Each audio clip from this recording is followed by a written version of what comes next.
ছাত্র যুব মহিলাদের আহ্বানে জেলার মুখ্য স্বাস্থ্য অধিকর্তার কাছে ডেপুটেশন কর্মসূচি।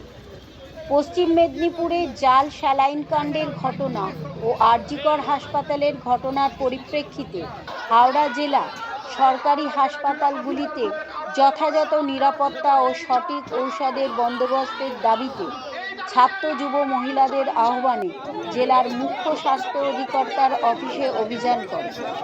এই মিছিল বের হয় হাওড়া শ্যামাশ্রী মোড় জেলা পার্টির কার্যালয় থেকে। এই মিছিলটি হাওড়া ময়দান হয়ে হাওড়া থানার সামনে এসে পৌঁছাতেই বিশাল পুলিশ বাহিনী বাধা দেয় এবং ধস্তাধস্তিও হয়। পরে হাওড়া সিটি পুলিশের মধ্যস্থতায় ডিওয়াইএফআই এর 5 জন কর্মীকে তাদের ডেপুটেশন জমা দেওয়ার জন্য মুখ্য স্বাস্থ্য অধিকর্তার অফিসে প্রবেশ করার জন্য ছাড়পত্র দেন। দীর্ঘ আলোচনার পর অফিস থেকে বেরিয়ে এআইডিডব্লিউ এর তুলু দাস সংবাদ মাধ্যমে জানান, ডেপুটেশন জমা নেওয়া হয়েছে এবং 7 দিনের সময় দেয়া হয়েছে। তার মধ্যে যদি উত্তর দিতে না পারেন তাহলে আগামী দিনে বৃহত্তর আন্দোলন করবেন। এর পাশাপাশি সংগঠনের পক্ষ থেকে জানানো হয়েছে, হাওড়া জেলা হাসপাতালের রোগী, ডাক্তার, নার্সদের কোনো নিরাপত্তা নেই। সেই নিরাপত্তা সুনিশ্চিত করতে হবে। হাওড়া স্বাস্থ্য দপ্তরে অনেক দিন কোনো নিয়োগ নেই, সেই নিয়োগের ব্যবস্থা করতে হবে। হাসপাতাল নির্মাণের কার্য চলছে, এই নির্মাণ কবে শেষ হবে এ নিয়েও তারা সিএমওএইচ এর কাছে ডেপুটেশন দিয়েছে। নিজস্ব সংবাদদাতা জিএম নিউজ হাওড়া।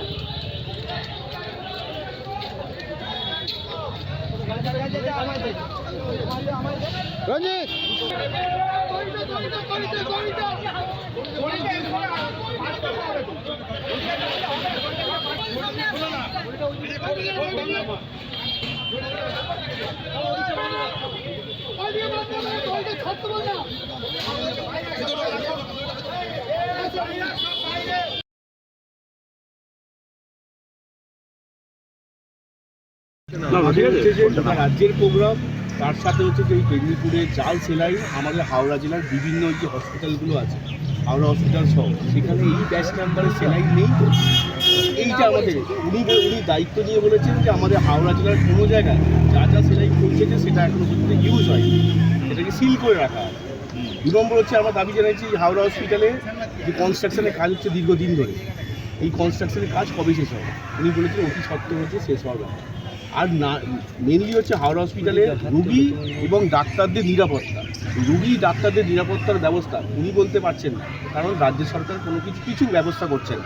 আমাদের গোটা হাওড়া জেলা জুড়ে সিএমওইচ আন্ডারে যত স্বাস্থ্য দপ্তর, স্বাস্থ্য কেন্দ্র আছে, যতগুলো হসপিটাল আছে, কোনো জায়গায় সাফিসিয়েন্ট, রাত্রির তো দূরের কথা, দিনের বেলা পর্যন্ত কোনো নিরাপত্তা নেই। উনি হচ্ছে যে মুখ ফুটে বলছেন। এই দাবি জানিয়েছে অবিলম্বে নিরাপত্তার ব্যবস্থা করতে হবে। হাওড়া হসপিটালে কদিন আগে যা ঘটনা ঘটেছে, ওই 13 বছরের বাচ্চাটা, সেই ঘটনা যেন আমাদের হাওড়া জেলার অন্য জায়গায় কোনো না ঘটে, এইটা আমরা দাবি জানিয়েছি। আর হচ্ছে যে সাফিসিয়েন্ট রিক্রুটমেন্ট, মানে আমাদের গোটা জায়গা জুড়ে রিক্রুটমেন্ট বন্ধ। স্বাস্থ্য দপ্তর হাওড়া জেলার পুরো একদম শ্মশান হয়ে পড়ে আছে, কোথাও কোনো রিক্রুটমেন্ট নেই। না আছে ডাক্তার, না আছে নার্স, একটা এতে বেডের মধ্যে যে 2 জন বাচ্চা নিয়ে একটা মা বসে আছে। এই অবস্থার মধ্যে দাঁড়িয়ে হচ্ছে যে গোটা হাওড়া জেলার স্বাস্থ্য দপ্তর চলছে, গোটা স্বাস্থ্য দপ্তরটা হাওড়া জেলা চলছে। এই ভয়ানক অবস্থার বিরুদ্ধে আজকে আমরা এসএফআই, ডিওয়াইএফআই, সারা ভারত গণতান্ত্রিক মহিলা সংগঠনের উদ্যোগে আমরা আজকে ডেপুটেশন কর্মসূচি যাব। আমরা যদি বলেছি যে আমরা 7 দিন টাইম নিচ্ছি, আপনি 7 দিনের মধ্যে হচ্ছে যে এর যথাযথ উত্তর দিন, না হলে 7 দিন পর হচ্ছে যে আমরা অন্যভাবে অন্য পন্থা অবলম্বন করি। ঠিক আছে।